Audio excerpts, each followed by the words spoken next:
लेकिन सर एक क्वेश्चन उठता है कि टाइम को कैसे प्रायोरिटाइज किया जाए इस प्रिपरेशन फेज में। देखिए, टाइम प्रायोरिटाइजेशन एक बहुत बड़ा फैक्टर है और ये मैं कहूँगा एक बहुत हास्यास्पद बात होती है। मेरे साथ ये मेरे साथ भी है, माइट भी आपके साथ हो, माइट भी यहाँ पे शुभम बैठे उनके साथ भी हो, और सबके साथ होती है बात। वो क्या है, और सब टॉपर से मैं पिछले कई सालों से मैं टॉपर से एंगेज रहता हूँ, सबके साथ में रहेंगे। एक बात जरूर क्लियर होती है सर, पढ़ते हुए जब बैठते हैं ना तो एक चीज़ बहुत होती है, क्या कि जितने भी काम होते हैं पढ़ते टाइम ही याद आते हैं। कि मम्मी ने आज कहा था कि बेटा ये लिया ना, शूज़ लाने हैं, फिर ये तुमने कहा था कि आज मुझे ऑर्डर कर देना, पेस्ट्री ऑर्डर कर देना, सारे काम उसी टाइम याद आएंगे। और ये सबसे बड़ा डिस्ट्रैक्शन आज की डेट में यही है कि भाई मन के हारे हार है, मन के जीते जीत।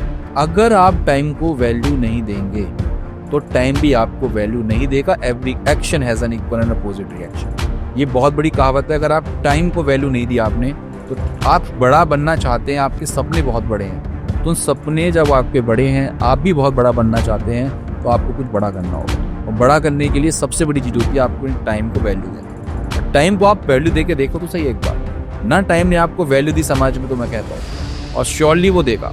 तो टाइम को प्रायोरिटाइज करने का सबसे बड़ा तरीका होता है, हमारे जो बहुत इंपॉर्टेंट टास्क हैं, बहुत इंपॉर्टेंट टास्क, उन्हीं का डिस्ट्रैक्शन बनना लाजमी है। लेकिन कोई जो आलतू फालतू टास्क हमारे मन में आ रहे हैं, जो थॉट्स आती हैं दुनिया भर की, उसको तो हम कम कर सकते हैं ना। तो टाइम को प्रायोरिटाइज करने का तरीका सबसे बड़ा यह है, आपके लिए फिलहाल क्या है। You want to become a civil servant, आपके लिए है कि आपके लिए पढ़ाई सबसे इम्पोर्टेंट है, ठीक है।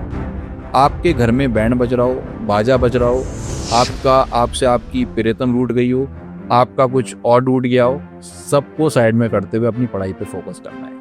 तो ऐसे बच्चे जिनका बहुत ज़्यादा डिस्ट्रैक्शन होता है, कोई चीज़ें कई बार याद आती रहती हैं, पढ़ने बैठे, मैं इनफैक्ट आपको बता रहा हूँ ये 90% बच्चे कर रहे हैं। पढ़ने बैठे, पहले टेबल साफ करी, पानी की बोतल लेके आ गए, पानी की बोतल ले आए, फिर किताब भूल गए तो पेन भूल आए, पेन के बाद फिर अपनी नोटबुक भूल आए। तो ये चलता रहता है उनका सिलसिला, सीरियस नहीं है, एक तरीके से डिसिप्लिन नहीं है। तो डिसिप्लिन, मैं अगेन बोलूँगा, डिसिप्लिन बहुत बड़ा फैक्टर होता है। पढ़ाई में डिसिप्लिन आप रखो, टाइम को प्रायोरिटाइज इस तरीके से करना होगा। इंपॉर्टेंट टास्क आप पहले करें, नॉन इम्पॉर्टेंट टास्क को बिल्कुल भी आपको देखना ही नहीं है। लेट्स सपोज आपके मम्मी पापा आपसे ग्रोसरी की शॉप से राशन मंगवाते हैं, ठीक है, आपका उसमें पता लगा आधा पौन घंटा वेस्ट हो गया। आप अपने पापा मम्मी से प्यार से बोल दो, पापा जी मैं पढ़ाई कर रहा हूँ या कर रही हूँ, आप जाके सब्जी लेके आ जाओ, आप जाके ग्रोसरी का सामान ले आओ।